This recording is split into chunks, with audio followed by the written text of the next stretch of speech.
Salibonani bathandekayo ngegama lenkosi sithanda silamukele namhlanje kusifundo esiqhakathekileyo isifundo sokuqala saleli ikota mina engikhuluma lani ngumfundisi uG Mlilo. Salibonani izihlobo ezithandekayo siyalamukela kukhotha yethu entsha sibonga uhambo esibelalo sidlula kukota edlulileyo mina engikhulumayo uEldu Amos Maforo. Bonani bathandekayo okhulumayo nguMrs Esimhlanga siyamukela nesifundweni esitsha siyakholwa ukuthi uNkulunkulu uzasiqhuba aziveze ubukhulu bakhe ezimpilweni zethu. Salibonani bathandekayo siyalamukela kusifundo sethu se-Sabbath School okhulumayo nguTalent Ncube kasithandazeni. Baba wethu osezulwini siyabonga ithuba elihle usipha lona ukuthi sifunde ilizwi lakho. Sicela inhlakanipho evela ngakuwe ngegama lika Jesu siyakhuleka amen. Amen. Bese kuncwadi yamaHebheru.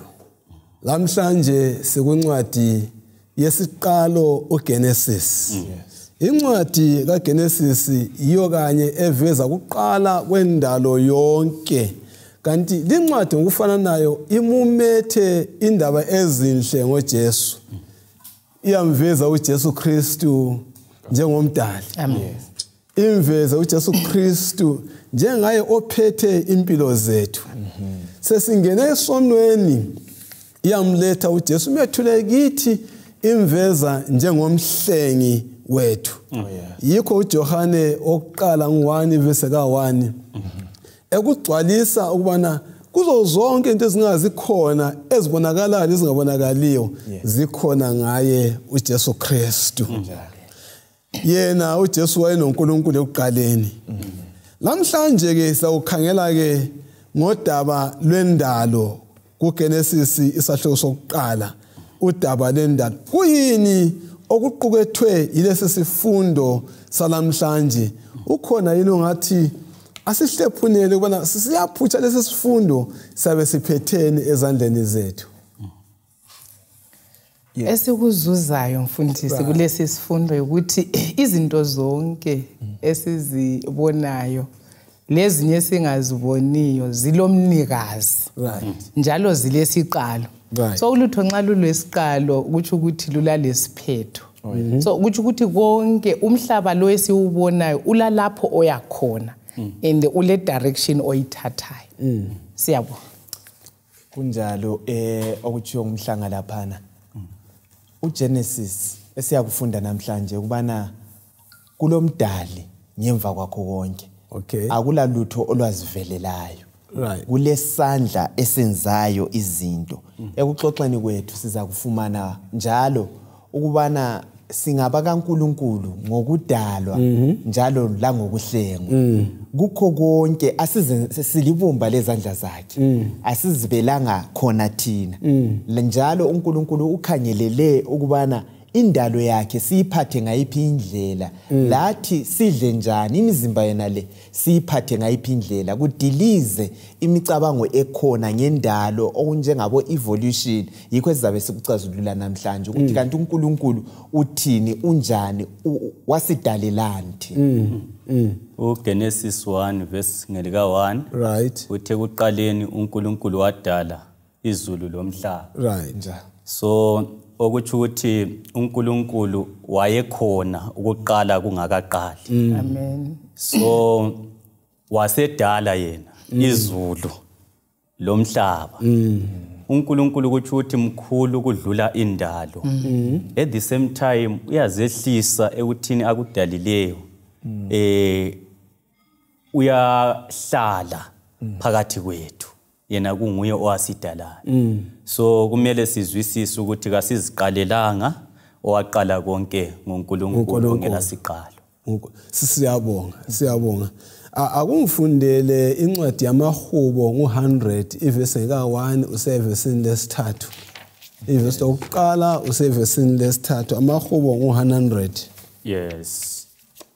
amaHubo ngo100 ivesi yakuqala ithi hlabelelani inkosi ngokuthaba mhlaba wonke ikhonzeni inkosi ngenjabulo ozani phambi kwayo ngokuhlabela ngentokozo yazini ukuthi inkosi inguNkulunkulu yiyo eyasenzayo njalo ayisithi singabantu bayo lezimvu zedlelo layo ngenani emasangweni ayo ngokubonga emagumeni ayo ngokudumisa ibongeni lidumise ibizo layo ngoba inkosi ilungile umusa wayo uhlezi kuze kube nini leqiniso layo esizukulwaneni lesizukulwana. Yazi yamnandi lindaba ngithathela emazweni akho ocine ngawo ukuthi uNkulunkulu wadala ya uNkulunkulu ongumdali ngesikhuluma ngaye lapha nxa sikhangela izinto zonke ezinkulu azenzayo ukhangela izintaba njengomnye umhlabelele uFreedom Sengwa yes ukukhangela izintaba ngikhangele lokhu ngizwa sengilombuzo othi kanti ngani wakwenzayo nguNkulunkulu kanjani wakwenzayo umuntu nxa ekhangele indalo ebone ubuhle bendalo kaNkulunkulu uzizwa kumele aphatheke njani abese bathi aresponde njani amkele njani lindaba ayibabaze njani lindaba esikulethelwa ikakhulu ngevesi nale sibalile yes ukuthi uNkulunkulu mkhulu all right thina siyizidala yena ngumdali thina siyizidala akula lutho olwaba khona lungenziwanga nguye uNkulunkulu thina esimele sikwenze yikuma sikhonze uNkulunkulu abese sithi silibumba lezandla zakhe uthi sikhonzeni ngenjabulo ngithi siyizimvu idlelo esikilo esilidlayo ngelakhe futhi singaba kaNkulunkulu izihlobo ezithandekayo nxa kulolutho esimele sibe lwazi esingamelanga sikukhohlwe yikubana uNkulunkulu mkhulu sibancane kakhulu thina kulonke ungakhangela indalo kaNkulunkulu la kwenzayo lemihlaba engawanga ubusubona thina lobuncane sibo bukubona kuzasincedisa ukubana simkhonze uNkulunkulu sithobele intando yakhe izikhathi zonke ya ungananzelela egumeni ngikhaya kuyabe kulobaba kulomntwana lapha indaba kamdali lodaliweyo right ekhaya ngikhaya kulonakekelayo lonakekelwayo ingozi engaba khona ukuthi onakekelwayo ngemali kamdala ngokudla kamdala ngezigqoko zikamdala ngezinto zonke aziphiwa ngumdala useqalisa ukumbuluza kumbe sezibona ngani umkhulu kudlula umdala kumletha ekuhlukuluzekeni ngokunjalo ngemzimba esilayo ngama voice esilawo lakho konke esilakho kumele sinanzelele ukuthi sidaliwe singagcini sesikusigaba sokuthi esikuphiweyo sikusebenzise ukuzibona ngani sesingaphezulu kwalo osidalileyo. Siyabonga mfundisi uthe uthinta ngengoma lapha kimi kwafika lethi ngibabaza amandla enkosi adalindaba ukuthi nxa simi phambi kwendalo kaNkulunkulu lezinto azenzayo le starry heavens awungekume usalumile hayi futhi you bow down siyakhothama phambi kwamandla amangalisa esingazwisisiyo undungakhangela vele indaba yekudala yiyo isisekelo sokukhonza indawo yonke lapho uthe wozani lihlabelele likhonze ngoba nguye wadalayo even ukukhonzwa kukaNkulunkulu ezulwini ungabalusa mbulo 4 uthi uNkulunkulu ufanele udumo lobukhosi lobungcwele konke ngoba wadala so uNkulunkulu vele siyamkhothamela siyamkhonza ngesizathu sokuthi wadala ungumdali yikho fanele ukuthi akhothathwe izizwe ungasusa uNkulunkulu wendalo right even ku Genesis ngulethe ngalindlela singayikela ukuzwisisa lesi senzo lesakwenzelwa uNkulunkulu usambulo kazwakali. Alright. iBhayibheli lonke alisazwakali. So ukuqala la lo nkulunkulu wokudala kuzasincedisa ukuthi sibe kwazi ukuthi sikhonza abantu. Uthini umthetho wakhe uthini ungubani otsho njalo. Khona kulethwa umhlanga akuvumi ukuthi umzwisise usalumile. Hayi umele uguqe umkhonze. Ekho kuthiwa izidalwa ezingawanga sihlala zithi ngcwele ngoba kufanele ukuthi simkhonze. Kule bala lesetshenziswe lapha mfundisi Mlilo. Linela kufundelayo lokho kwesiHebheru lesiGreek. uElohim. Alright. Kuthiwa nguNkulunkulu omkhulu olamandla wonke. Iba lezindebele ngiyalithanda uNkulunkulu usomandla omkhulu. Angithi yonke into le yenziwe nguye.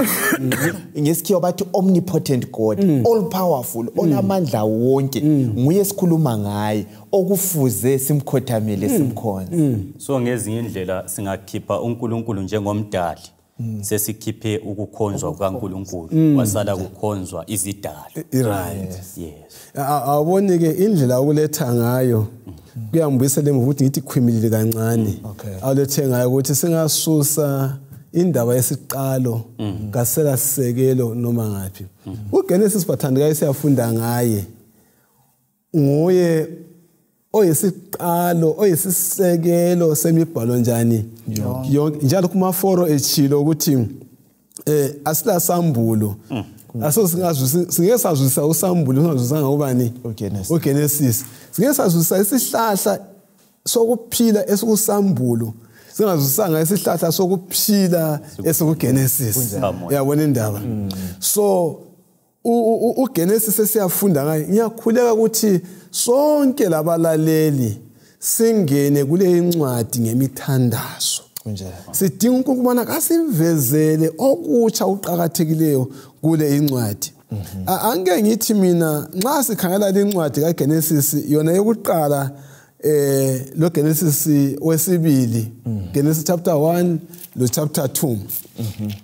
Incwadi lezi ziqala ngendaba imbali ezimbili ezikhanyangani ziyehlukene kuNkulunkulu. Lezi gaba zendalo zikhanyangani zehlukene. Uma zehlukene ngapi? Uma zingehlukananga zihambelana ngapi? Genesis chapter 1 okwenzakala kakhulu lapha na mfundisi Mdilo engunanzelelayo akwehlukananga. Alright. Kukhuluma iprocess yinye. uGenesis chapter 1 uyaletha ukuthi ngosuku lwakuqala kwenzakala lokho kwalandela lokho kwalandela lokho ende kwakukuhle. Ebese sithi yena kuGenesis chapter 2 usechasisa ngokujulileyo ukuthi kwenzakala kanjani. Iprocess yakhona useletha esingathi ngesikho enye detail ngesigaba esinjani esifananayo. uNkulunkulu edala kungela lutho. Uyabona mina lawe Ncube esingakwenza ngesikhiwa sikhothwa singa-inventa singakha sisebenzisa okudalwe ngubani uNkulunkulu. Kulelinye ibala atsenzisa lesiHebheru ubhara.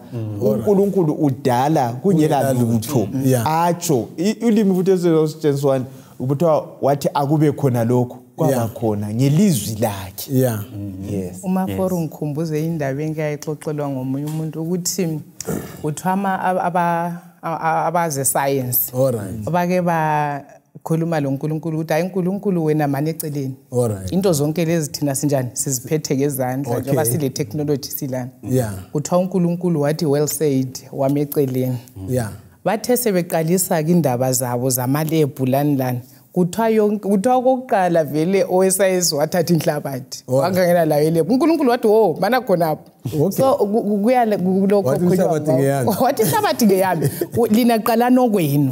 So indaba kaNkulunkulu edala izinto kungela lutho umfundisi yibo ubukhulu obumangalisayo yiwo kuthiwa Elohim. Ukukhuluma ngayo ukuthi uNkulunkulu omkhulu futhi indlela enza ngayo izinto ayengeke izwisise. Ngithanda uPsalms chapter 33 uverse 9 wakhona kuthiwa wathi akube khona kwaba khona Oh yes. omnye bese ubuza ukuthi kwathatha isikhathi esinganani ekukhulunyweni lekubeni khona kwezinto. Okay. Kodwa indaba ye creation uGenesis uyasivezela ukuthi uNkulunkulu ekhuluma ilizwi la form izinto lezi izinto zaba khona. So yikho sikukholwa ukuthi indalo yadalwa ngalesi sikhathi esisiphiwa nguGenesis esemalanga angu7.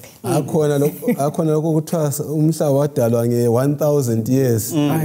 Sekuthini sechilo singawuqondisa sekuthini ke khona. Uyabona uNkulunkulu uhlelekile ngicela ukuqala ngalokho lithe likhuluma kwabe kuvumbuluka engqondweni zabo. Okay. Ungabala uGenesis 1 lo 2 kukhulunywa into efana nayo iextendwa. Okay. Indaba akazehlukananga isono sasingakangeni Genesis 1 lo 2. Okay. Ungabala the last 2 chapters indlela kulandalo ezimbili. The last 2 chapters. Yeah.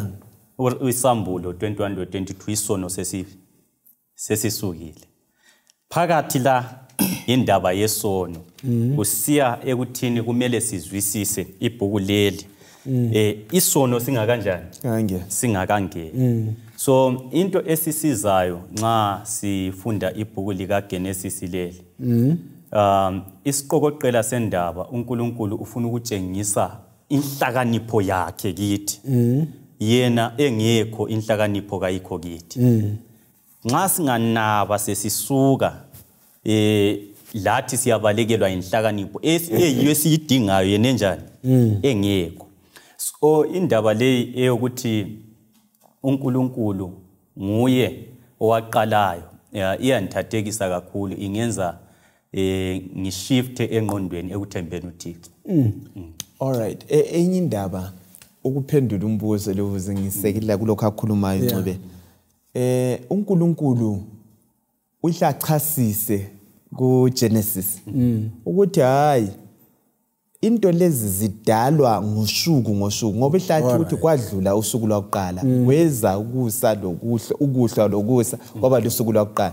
So ihlisincedise ukudiliza umcabango ukuthi isikhathi esinjani eside kuba lusuku uNkulunkulu wakhuluma uNkulunkulu ukuthathana ukuthi ukukhuluma ukuthathela iminyaka eyinkulungwane yebo iprocess bethu ukuthi nguSathane oyabe seletha indlela zakhe zokuthi kudalwe ngalendlela indaba kaElohim uNkulunkulu lo omkhulu ngithanda enye yakho nabayilethayo kule gama leli uthiwa uNkulunkulu yawe bese kuthiwa umkhulu angithi emkhulu enjalo kodwa useduzane kangaka lathi uNkulunkulu esimkhonzayo akakho khatshana umkhulu kumele akhonzwe sibe sesizwisisa ukuthi siba lobudlelwano laye sibe so close ingoma ithi so big kodwa small enough to live within my heart uyangena enhlizweni uGod uNkulunkulu Emmanuel uNkulunkulu onjani olathi.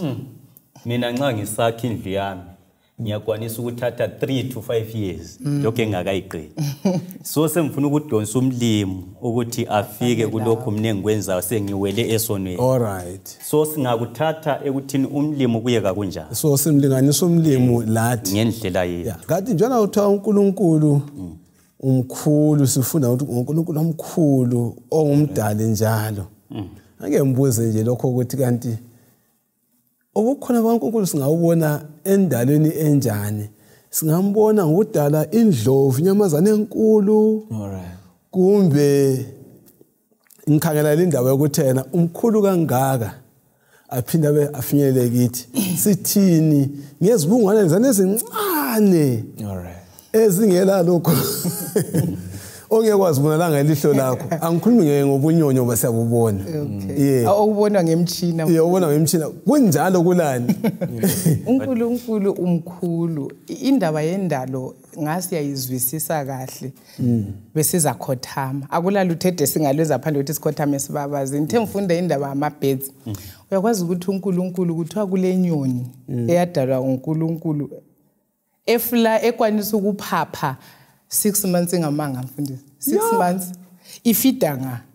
i-sustenance into yonke ubusukhangela iscience nxa sesikwanisa ukufly indizamtshina in 24 hours sesicabanga akula uNkulunkulu uNkulunkulu wenza izinto ezingangale kwalokho thina esingakucabanga nxa inyoni ingafly 6 months inyanga ezingu6 semoyeni idla ngapi injani even ngizamphendula umbuzo wakho ukuthi izinto ezitiny ezincane kangaka uNkulunkulu ngelizwi kuphela wakhuluma zabakhona and engikuthanda uSpms 104 mfundisi uthi into yonke uNkulunkulu uyiphethe ngesandla uyayinakekela uyayibona ukuthi iyembetheni uyayibona ukuthi idleni abe sesithi kuMateyu 6 lina lilesisindo ivalue uthi lina lidalwe umfanekiso wami lile value okudlula zonke lezi zinto ngiyehluleka kanjani ngiyakumbuza kamfundisi ukuthi kungasinika comfort bani bekungasinika siqiniselo bani sisenhluphekweni uNkulunkulu uyanaka uyasinakekela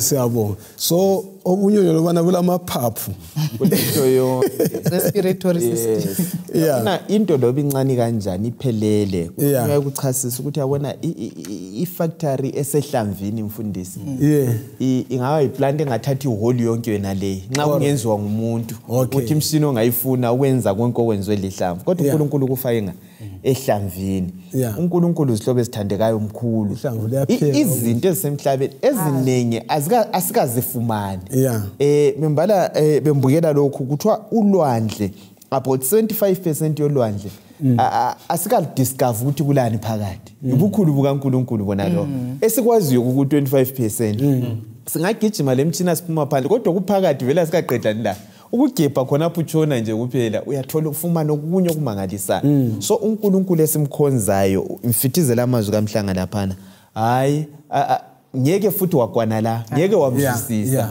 ungabona sekwane engqondweni yakho hayi kasasoNkulunkulu yes uNkulunkulu wendalo Elohim omkhulu kodwa kundiduduzayo ukuthi ngiphakathi kokuhlupheka uphansi kwami oseduze uNkulunkulu wendalo okunye nxa umafore kade fithize yaphana ngifikelwa ngezinye imfundiso eziba khona singafunda amabhuku singasesiqeqetshile and sibe sesisala ukuthi uNkulunkulu khona uyakwazi ukuthi olobayo beveza ukuthi singalulandela inulwazi lwaba bescience kakhulu yini lolo lususa uNkulunkulu endaweni yakhe singalulandela yini mina mfundisi ngikhula lizayincedisa sasisithi spider silenyawo ezingaka iscience yake ama inconsistencies ukungala ukuthi namhla singatshelwa lokhu kuthwe kumi kanje kusasa kuvuka kungolunye ihlobo even umhlaba kwakuthiwa isun ye rotate around the earth namuhla i-earth yesi rotate under the sun antu izwile phenomenon le ukuthi umhlaba is moving further from the sun so izinto zonke nxa zingalethi ukukholwa indalo kaNkulunkulu obukhulu bukaNkulunkulu hayi science yakhona yabi seceleni because iscience bekumele ukuthi ihambelane ingenelane lokuthi izinto lezi zidaliwe isandla silamandla endezithini yikubona amabhuku ethabe phonga ukuthi an introduction to biology introduction ulwazi uNkulunkulu alalo mfundisi nxa sizama ukulusearcha hayi vela uyaphelelwa uyakhothama asike sigxileni ngayo indaba yendalo awufundele uGenesis 1 verse 4 ufundele 10 lo 12 kulamagama uNkulunkulu awasebenzisayo emva kokudala kuhle kunye ngakunye uGenesis 1 ivesi lingeli ka4 uNkulunkulu wasebona ukukhanya ukuthi kuhle uNkulunkulu wasesehlukanisa phakathi kokukhanya lobumnyama verse ngelika 10 uNkulunkulu wasebiza umhlaba omileyo ngokuthi ngumhlaba lenhlangano yamanzi wayibiza ngokuthi zinlwandle uNkulunkulu wasebona ukuthi kuhle verse 12 lo 18 verse 12 umhlaba wasuveza utshani imibhida ethela inhlanyelo ngohlobo lwayo lesihlahla sisenza isithelo esinhlanyelo yaso ikuso ngohlobo lwaso uNkulunkulu wasebona ukuthi kuhle verse 18 lokuthi zibuse emini lebusuku lokwehlukanisa phakathi kokukhanya lobumnyama uNkulunkulu wasebona ukuthi kuhle. Asike sikhangele lokho. Usuku ngalunye uyadala. Uthi lokhu kunjani? Kuhle. Kulesifundo bani nxa sifika emaphethelweni endalo yinye ngayinye. Njalo futhi kutshona ukuthi bheka kunjani? Kuhle. Lamhlanje nxa sikhangela imvelo kambe singamemeza sithi bheka kuhle na. Ya esikunanzelelayo ukuthi uNkulunkulu wadala impilo ngokuphuphuma kwayo. Alright. Akazange adale ukufa. Umuntu wayengafa on condition. Ukuthi akasenzanga lokhu Thixo amlayo.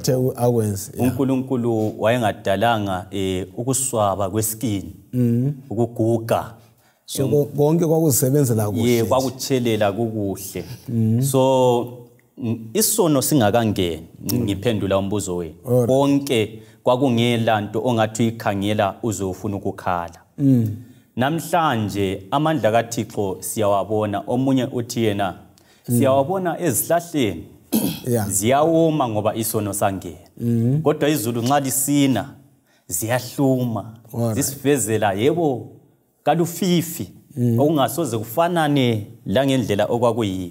Kodwa siyabona ukuthi still uNkulunkulu amandla ulawo ngempela nxa siyama kuye kuba lusizo.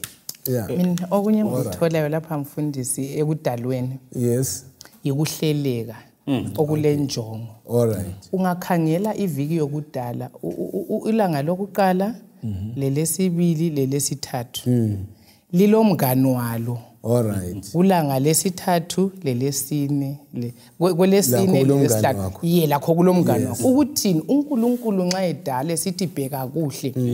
Uthi ukuthi kuyasebenza nxa esedala ukukhanya. Kuyasebenza futhi kuyasebenzeka kule harmony. Kuyaveza icebo leli uNkulunkulu lenjongo uNkulunkulu alayo. Ungakhangela mfundisi ukukhanya sihle sikubona okuka day 4 kubuya anti uGenesis uthe uqaleni kwakungela simo futhi kwakumnyama. uNkulunkulu ahla afake iorder kuqala. Ahla afake iorder abeselanda ngamalanga amathathu oqala ufake iorder. Ngamalanga esithathu awo sefila segcwalisa ngoba kwaku empty. So uNkulunkulu ule order futhi kule njongo. Ngikho konke abesesithi kuhle ngoba sokuhambelana sokusebenzeka ende khonke kwezela umuntu ukuthi kuphileke. uNkulunkulu sebesithandekayo umkhulu. Yabona khona lokhu iorder ekhulunywa ngomhlanga Yesu sizama ukuyidaditsha khathesi ukuthi lokhu kwaba khona njani. Yabona abantu bayasuka emazweni bezobuka indalo eyenziwe uNkulunkulu. Kwabuza ukuthi khathesi kunjani. Yebo kuhle. Kodwa kwakukuhle kulalokho esesikubona. Abantu bayafika eVictoria Falls bemangale amagodona la bathatha amafoto ethi kuhle.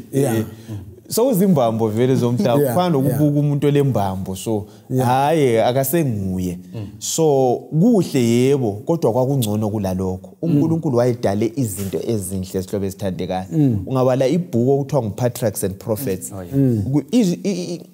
Uzamcolo engakabi khona uthi igolide amadiamond ajasper emerald kwakudojwa phezulu lapha komhlaba kuhle esihlobo esithandekayo. Kwazi uzamcolo kwasekugqibeleka kwabaphansi amadwala esesiwabona sokuzimbambo zomhlaba. Nyanga embambanjeni khona lapho kulani wena kulobuhle uNkulunkulu uyamangalisa kasimkhonzeni yona inature sike siphume siyebuka sibone ubuhle bendalo kuyasifundisa okunye ngoNkulunkulu okunye ngoJesu nguNkulunkulu wendalo endiyalawula kundalo yena leyi ayidalayo. Uyanthinta la. Uyakunanzelela eodalapha uthi yena ubuhle lebu yebo bukhona. Kodwa soburedusekile ngenxa ukuthi umhlaba uyagugudeka. Lasemuntwini umuntu wayedalwe emuhlo kumangalisayo. Actually uthawu ubuhle sibubonayo lobu ngobethu thina obosesifiphalizwe isono kodwa sibona ngani abantu bahle. So akula muntu ongazibona ngani muhle kakhulu kathesi ambuluze ngobuhle bakhe. Ngokuba umuntu omutsha usileskin esifresh subona ngani you are too big for God.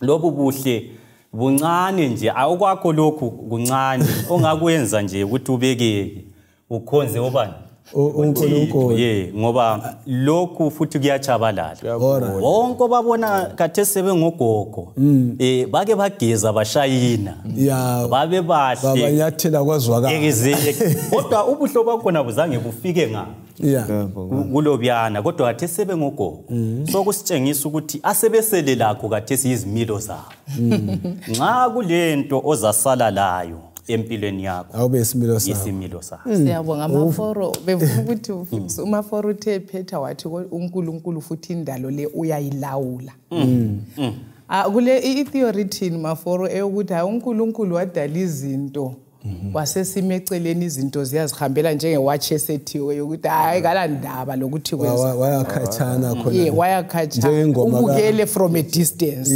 yes ngifisa ukuthi sixoxe ngayo naleyo ikakhulu sikhuluma la uNkulunkulu yawe ukuthi usondela kangaka eduze maforo kulalokho abakuthi mhlanga ideism uthi uNkulunkulu wadala wasechiya wabukele ekhatshana lo mhlabelelo kuthiwa nguPJ Powers wayele ngoma yakhe yayemphasize lo ayisithi from a distance that is what the earth looks blue you know konke ngani kuhle uNkulunkulu ngapha siyafa ngendlala kodwa uNkulunkulu ubukele is watching us kusenzakala konke lokho is watching us kodwa iqiniso likhona akabukelanga uNkulunkulu uphakathi lathi uthi lobu udlule emlilweni lobani bakithi ngilawe ngene emanzini ngilawe yikho uLazaro wathi sefile uJesu wakhala ngoba is associated lezankhathaze zethu kulanjwa ukhona beka besuka eGibhithe uNkulunkulu azange abukele ethumela imane kuthiwa wayekhona ngambala kuKorinte kuthiwa yilidwala elalilandela wayelabo ehamba labo insika yeyezi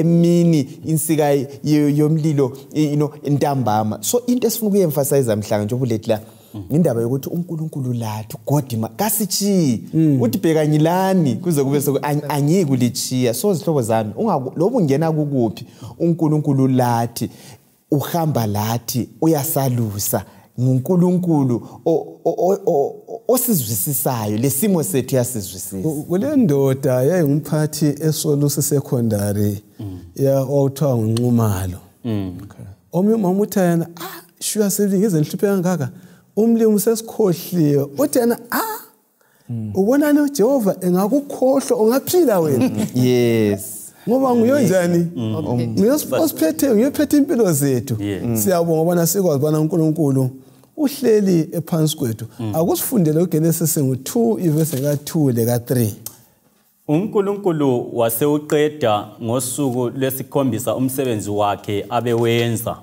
waphumula ngosuku lwesikhombisa emsebenzini wakhe wonke abewenza uNkulunkulu wasebusisa usuku lwesikhombisa walungcwelisa okuyikwenza kube ngcwele ngoba ngalo waphumula emsebenzini wakhe wonke uNkulunkulu awudalayo wawenza siyabonga kungenxa yani usuku lwesikhombisa lweSabbatha luhambelana lodaba lwendalo lokho kusikhuthaza njani ekugcinweni kweSabbatha na right it's alright yona welindalo yayingaphelelanga kuyela Sabbatha iSabbatha kuqediswa ukudala it's the crowning act yendalo ungakhipha iSabbatha sokululazisa ukuthi umuntu wadalwa ngomfanekiso kaJehova kukhipha even ingqondo yokusebenza nto konke iSabbatha yasho ukuthi ngensuku ezisithupha kumele kusetshenzwe ukususa iSabbatha kukhipha even dosindiso lwethu kukhipha izinto ezimbalwa ukholo lwethu vele ngokugcina uSabbatha leyasenza sinanzelela ukuthi hayi izinto lezi azizivelelanga kulomuntu ongemuva kwakho konke akuzibelanga kodwa kulomdali so ngokugcina iviki ngeviki asikhonzisuku hayi siyakhumbula lo owakwenzayo likhumbule ukuphumula kwakhe ayisikuthi wayediniwe edina uNkulunkulu kadinwa besides vele wayekhuluma wanwadinwa ngokukhuluma you know kumele siphoze sike sime sikhonze sibe lethuba loNkulunkulu simkhonze ingunaphakade ukuthi zabe siloko sinja sihlangana izidalo zonke zikhonza uNkulunkulu lezikhonza kufanele akhonzwe adunyiswe ubukhuluma siyabonga mfundisi mama for ethinta indaba yokukhonza ngesabatha ukuthi isibisela ekunanzeleleni ukuthi ngubani vele ufanele akhonzwe ngoba kunengo sokukhonzwa kodwa isabatha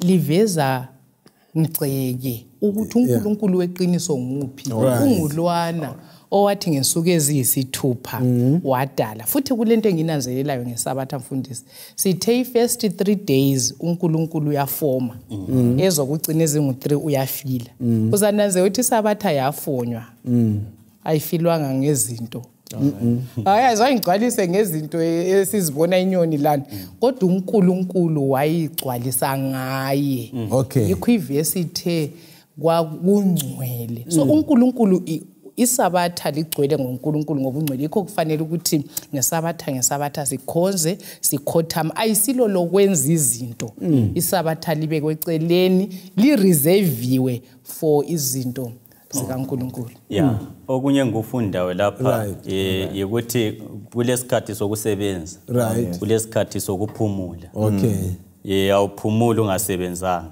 awusebenzi ungaphumuli uyabudinwe kuyini so sinanzelela ukuthi ungananzelela kathesi abantu abaningi ba-involved kuma-drugs abantu abatsha kumbe abanye abadala okunye kwesizathu yikuswela kokwenza abantu abaningi they are involved abanye ekudingeni imali ngechurch ukuthi ngiyachona nhlezi phakathi kweviki then nxa usuku lwami lokukhonza solufikile sengisiya kuthi receive into engayisebenzanga so you realize ukuthi nxa kungaba losuku lokuthi umuntu uyasebenza uzaba lokunanzelela ukuthi kumele aphumule abonge lo omupha amandla ukuthi asebenze kodwa nxa ungasebenzi ufika kusigaba sokuthi usuhamba echurch ngokuthi ufuna ibank yakho ikhule iwallet yakho ikhule not ngokuthi uya appreciate ukuthi impilo uyiphiwe mbani uNkulunkulu so nxa sifuna imali kasisebenzeni sibe sesiphumula ngosuku lwesikhombisa sisiyakhonza sibonga uNkulunkulu wasidala uyazi mfundisi Mlilo uyangikhumbuza lapha enye into umlobe engithandayo kubeka ngalindlela uthi ngabe kwahlala kugcinwa isabatha there will be no atheist ngabe kwagcinwa isabatha ngaba akulamuntu umphiki uKristu andiyakubona ngoba isikhomba kumdali uNkulunkulu owadala ungazikhanyela lezi zinto mhlanga ngendlela okwenzakala ngayo embalini yethu ungakhanyela ngo1844 okwakusenzakala kuba lemvuselelo kukhonjwa kukhunjuzwa ukuthi asikhonzeni uNkulunkulu wenze njani owadalayo usambulo ngo14 ukuthi nguye owadala ngesikhathi sona lesana esifanayo uzananzelela ukuthi yikho kwavuka khona amadoda anjengalo evolution uCharles Darwin wasebuya lemfundiso yakhe uSathane ulethi counter waletha imfundiso yakhe ukuthi hayi umuntu kadalwanga waqale isibungo kwabanje kwazothi ngo1859 wasebhala ibhuku lakhe ukuthi i-origin of the species echasisa konke khona lokho so indaba engifuna sinanzelele ukuthi ususa isabatha iyachiya lo ansamkhanyeli njengomuntu le ndawo kade sixoxa lana mfundisi sengimbona eyinto nje kuphela engimele okuyiminyano okuliwu emele nguChrist iletha izinto ezinengi ngoba ngagcina isabathanzana zothi hayi konke lokho kwadalwa ngikhanyela umakhelwane wami hayi lo sisidalwa sikaNkulunkulu sengibona umuntu ngimphathe njengomuntu odalwe uNkulunkulu ngimthande njengoba njani ngizithanda so i-great controversy siyayibona ihlangana khona la yikho indaba yokucina lokho singakufihlelani ikhona la ku Sabbath issue ekuqaleni vele wahle wa institute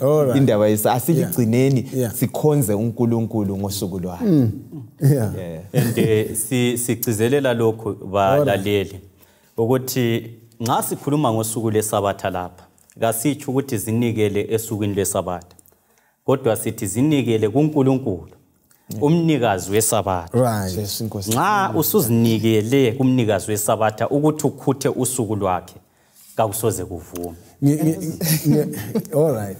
Xa uma forever indaba ye-evolution ngiyacabanga mfundisi ukuthi nxa nginje kuthiwa ngaqalisa ngake ngahamba inyawo ezingu waba lomsila usathane usemsebenzini wokwesula image kaNkulunkulu ebantwini. I-evolution phela ithi umuntu usuka ku-lowest state uya ascend uyaphezulu. Yeah.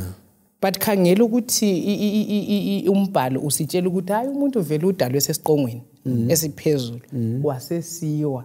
Yikho kusinika futhi uJesu esebuya esesiphakamisa. Yikho kungena futhi lona eSabatha. Ukuthi uNkulunkulu usidalile kuyisipho.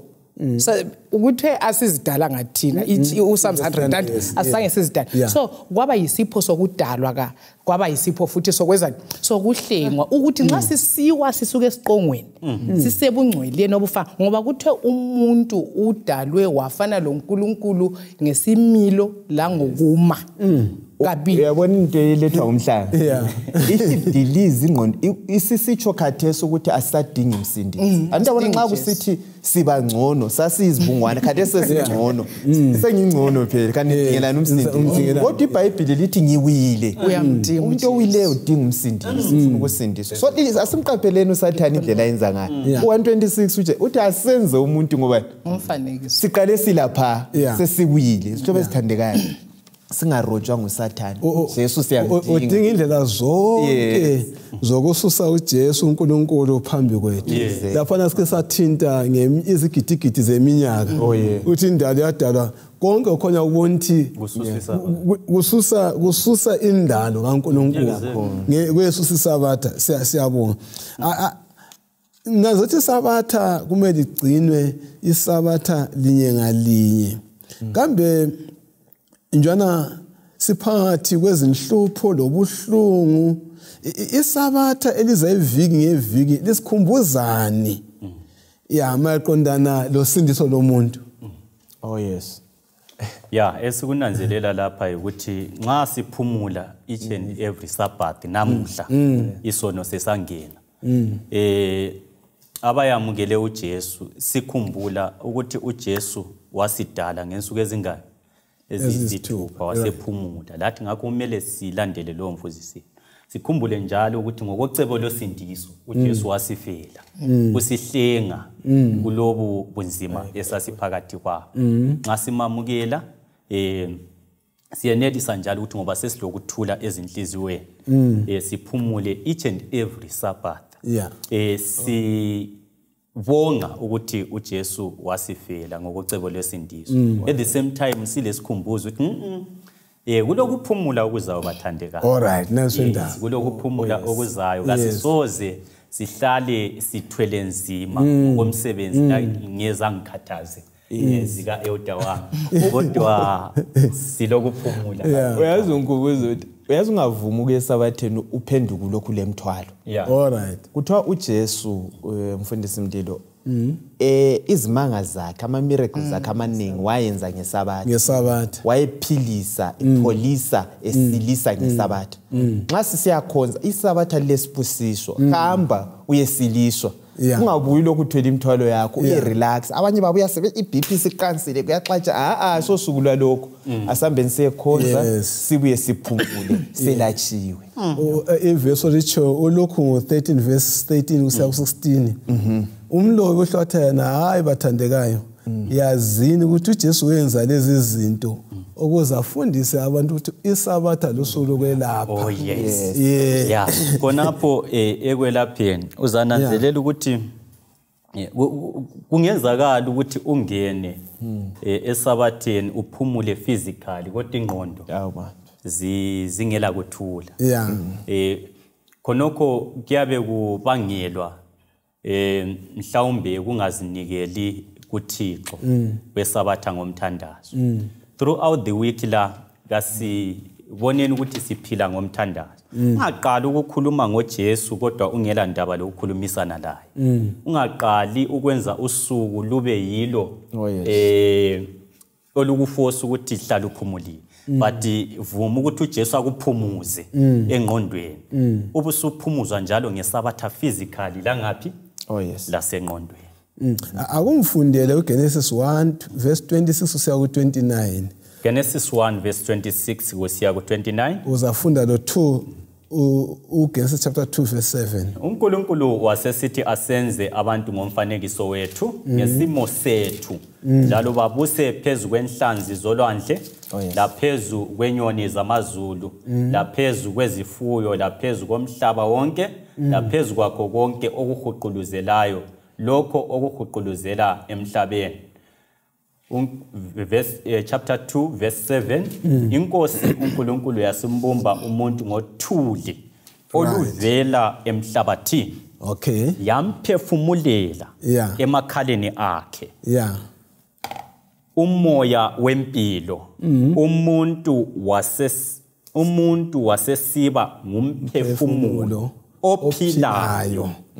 Zixhumana ngaphi lezi zahluko uGenesis 1:26 kusiya ku29 lo Genesis chapter 2 verse 7 ziqhumana ngaphi lezi zozibili izahluko ezendalo ezikhangane zahlukene maqondana lokudalwa koluntu na kakhulu ukudalwa komuntu?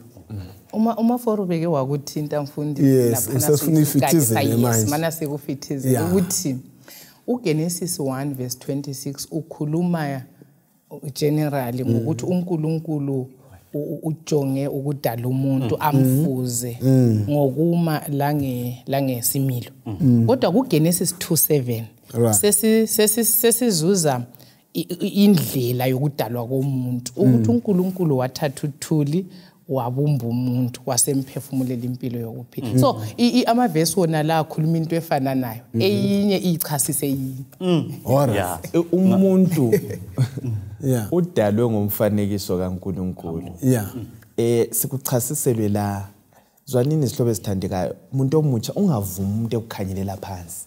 Vele udalwe ngomfanekiso kaNkulunkulu. Ngaya chapter 3 kaGenesis uthola uSathane ubuya kuEva ethi ungadla lesi sihlahla uzafana loNkulunkulu vele ukanti vele uNkulunkulu wathi ufana lami. Hlobo esithandekayo sikulethele ukuthi indlela uNkulunkulu adala ngayo umuntu ungumfanekiso uyi-image kaNkulunkulu physically singazideleli indlela esadalwa ingilosi vele azinjengoNkulunkulu kodwa thina senzelwe umusa sihlobo ezithandekayo ingunaphakade la ngendlela imicabango yethu kuthiwa yayipure ingcwele sixhumene lani lezulu u7 ebeseveza chapter 2:7 uthi nomntu ebeseveza ukuthi kwenziwa ngayiphi indlela sihlobo ezithandekayo asobantu abancane lokuhamba khona phana omunye umdilo wakwathi ngaze abantu bayagijima besiya kubo followers besiyabona izimanga uNkulunkulu azenzileyo kodwa bedlula bephambana bengamangali because nxa ubona umuntu kumele umangale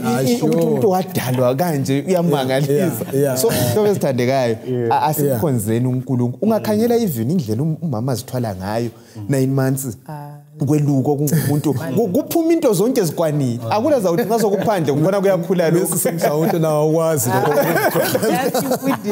into yokuzinanzelela ukuthi uNkulunkulu wadala umuntu kufanekiso wakhe iza kwenza ukuthi sikhangelane ngelihlo lokuhloniphana lokunikana isisindo ivalue indaba ye-genocide mfundisi uthi kulabantu ababulawa njengeminyane umuntu kaboni muntu kaboni umfanekiso kaNkulunkulu ungatheleli liwu leli mbeleli liwu kumbe indaba ze-abortion indaba zemtshado konke kuhle singavele simsusa umuntu ukuthi udalwe ngomfanekiso lemtshadweni kuyonakala ngoba sitreatana njengama-objects ayikhona njengabantu abantwana baya-abuse abatrithwa njengezinto kodwa into yonke kaGenesis 1:26 ingasakuhle engqondweni yomuntu wonke mbone ngani ubuntu ubuyabuyela endaweni yakhe. Eudalaputhe ekhuluma esithi kumele wabona omunye umuntu mangale lami semmangele nxa ngimbona. Right nxa ungananzelela uGenesis esimbalileyo uveza umuntu isono singakangeni. Ethi sasidalwe ngomfanekiso kaNkulunkulu. Sile ngqondo kaNkulunkulu ingqondo kaNkulunkulu ingcwele lathi ingqondo yethu yayingcwele konke okwethu kwakuveza uNkulunkulu ngokuphelela kwakhe actually la kathi sekuthana obani ngcwele right so umuntu wasesiwa umuntu esewile ubungcwele bachabalala kodwa ubungcwele sobubiswa nguJesu Jesu esesifa usesibuyisela ekuvezeni umfanekiso kaNkulunkulu ngoba thina sodwa uJesu engekho kasingeke sikuveze so osenza sibuyele ku perfect image kaNkulunkulu yes nguJesu Kristu otherwise thina sithe sesiwile saqala ukuveza ubunyamazana ngamandla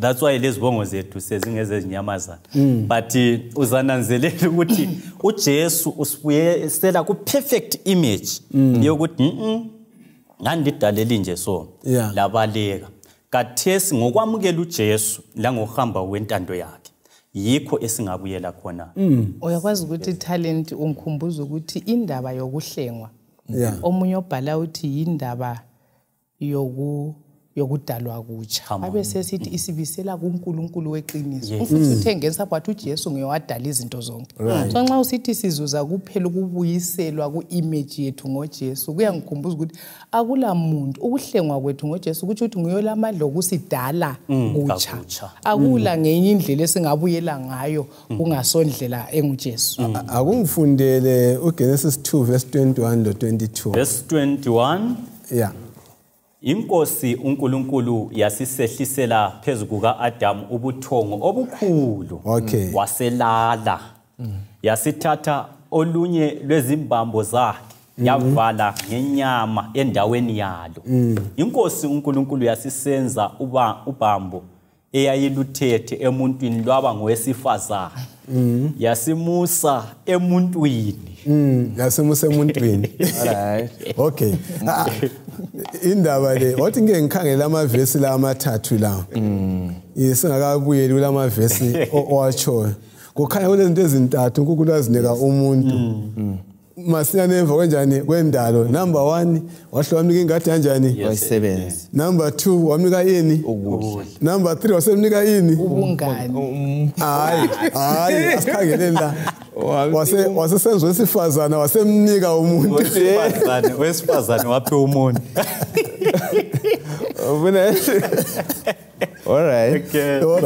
all right yeah zona izinto ezintathu sesifundisana uma sizikhangela zonke ubuthathu bazo yes engikutholileyo lapha ikubana uNkulunkulu wakwazi okudingwa ngumuntu umuntu angayekela ukusebenza uku-exercise uyafa right abantu babhizi bagcwele kuma gym uNkulunkulu kodwa wayedalile ukuthi sebenza uyafa umzimba ukhuluphali nje umzimba number 1 number 2 uyafa indlala kanti ungeke usebenza uyabulala indlala umele usebenze uNkulunkulu wadala umuntu ukuthi enze njani asebenze number 2 wasemnikeza ukudla okuqondileyo wamtshela ukuthi umuntu adlene wathi dlana konke izihlahla zonke ngaphandle kwalesi ekudleni kulama limits akudliwa yonke into uNkulunkulu ukhethile wathi asidleni lokho empilweni asibenda ama boundaries kube lezi zinto esizithabathali singazithabathi ezihlahleni zonke futhi wamnike kaze angahlanyela umuntu God provide ukuthi uzakudlala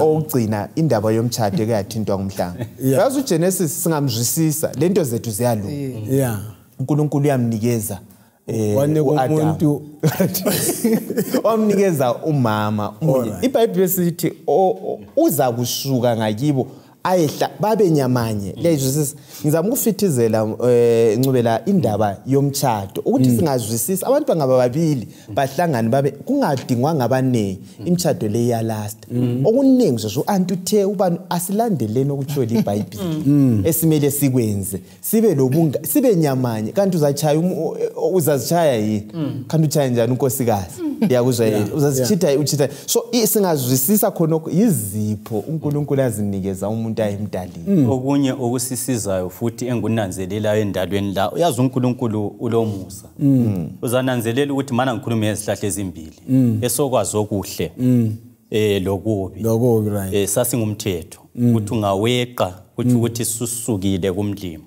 so uzabulawa impumela yokweqa umthetho right then esokuphila babe sidla to perpetuate life anjo phela so uNkulunkulu isimanga senzayo ukuthi sebedlila isihlahla esokwazi okuhle lokubi baba sesonweni wahle wabaxotshe ngadi esenzela ukuthi bangadli esokuphila babe sebephila naphakade besesonweni lakathesi uzananzelela ukuthi kulama side amabili kulo Jesu lo Christ lo Satan nxa ungahamba ngeside elingayisilo elika Jesu impumela yakho ukuthi ufe kodwa ungahamba ngelika Jesu ulokuphila okunaphakade so kunjalo ke empilweni esiphila kuzo kasiphileni siku Kristu ukuze sibuyiselwe ngithathekiswa yena leyo ichoyo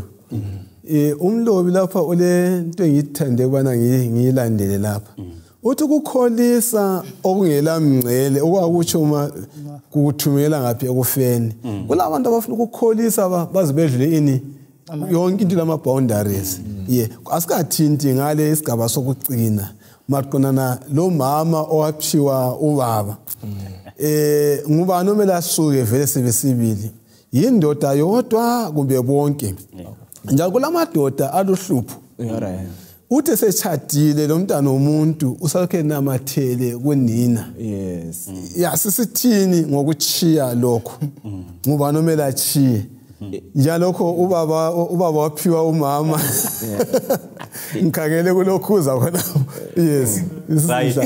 umuntu ubaba lo mama bayalingana bonke ngabantu kodwa umama ungaphansi kukababa ngama roles so ngezinye nothi ngokudegrade ubuntu bakhe so ngezinye indlela ubaba kumbe umama umama kakusamelanga isubmission yakho nibe ngeabuse kodwa bonke ke nxa sisiya ngokusuka kabasuke bonke bayeqala kakutsha bahlale bonke kungasuki oyedwa kube njani so ngizwela uMrs Mhlanga lapha sehawulisa kakhulu uthi so kasikucaciseni kokuyana ukuthi kungabi abuse kodwa kube ukuthi bonke ngabantu siyabonga hayi ngizwisisa ukuthi umlimo nxa wayenika umuntu icompanionship alright umngane wayenanzelela ukuthi ezintweni ebezidaliwe uAdam ubengela mngane angaxoxa laye ashe laye imizwa yakhe athini kuya lokho uNkulunkulu wavuma ukuthi uAdam abe lo mngane wakhe lo mlingani lo msizi kunjalo kodwa kunyo sokulimaze imtshado uNkulunkulu ngemva kokwenza kube kuhle kube kunje ukuthi uyathola ukuthi abantu abaseyo ma social beings sesicone kunje mina lo mhlangasela thuba lokuxoxa lokuthi ngimnike ukuthi mina namhla njone njani bekunjani ngimtshele konke okunthabisayo lana so yikho kunyo sokwehlukanise abantu ababili uNkulunkulu athe munye ngenye indlela alright ngifuna ukuletha uGenesis 1:26-27 usachasisa ukuthi umuntu wadalwa owesilisa lesifazana ufuna uku-underscore ipoint yokuthi umama kaso afterthought kwake wadala uNkulunkulu wasecabanga wasebona lo Adam lokho ezulazula ngoba izinyamazana zonke zazilana zilama partners and the female and female so ihlithi ukuthi uNkulunkulu wasebadala ngomfanekiso wakhe bebabili benjani ngoba kumama kulama attributes kaNkulunkulu uthando ukunakekela khonokho yi-image kaNkulunkulu ekhona khona phansi so konke sihlobo esithandekayo asikuzwisiseni ukuthi hayi umama kaso afterthought two ilanguage esetshenziswe lapha kuthiwa ubaba uyasuka asikujwayelanga esintwini sethu ukuthi usuka njani kodwa ilethi biblical principle bengasuka kuba ngumtshado oqinileyo ngoba kaningi kuthiwa ubuya andesibongo verse sami buya uthatha ngabo so singakuzwisisa kuzasincedisa i-great controversy yayinqoba lokho ke okunenge esikhuluma ngakho kubangwa indlela abalobi bayizolo abebekhangela ngayo kunjani babebala abesilisa umama kodwa kakusho ukuthi umama kasuki ungaya ku Psalm 45 verse ka10 ka11 iyakhuluma futhi lo mama uthi hayi khohlwa indlu kayihlo khohlwa abantu bakini ya inkosi yakho yakhe ngaphi ngaphakathi kwenhliziyo yakho so wonke umuntu kanjani uyasuka siyabonga abathandekayo ukufunda ngendaba yesiqalo ekaJehova sicina sibili ngendaba ngezipho ezintathu uNkulunkulu kanjani anike umuntu akucabange lapho khona ngesipho Jehova akunike sona sisebenzise ngokwentando kaNkulunkulu ngizanxusa ke udadewethu uMrs Mhlanga ubana asinikele enkosini ngokuqhakathekileyo. Siyabonga asebeni lomthandazo ubaba wethu oyingcwele okhona ekhaya ezulwini umdali wezulu lomhlaba lakho konke okukikho siyabonga ngasona lesi sifundo sicela umoya oyingcwele asiimpress ezimpilweni zethu sikuzwisisa ukuthi wena ngumnikazi wezinto zonke ngofanele ukukhonzwa lokukhothanyelwa siyabonga sengathi ungaba lathi ekuhambeni kwethu lekuphileni kwethu konke udumo silunike wena nxa uzadala konke kube kuthi ukubisela lapho kwakukhona sifisa ukuba khona sonke ngoJesu oyinkosi siyabonga amen amen.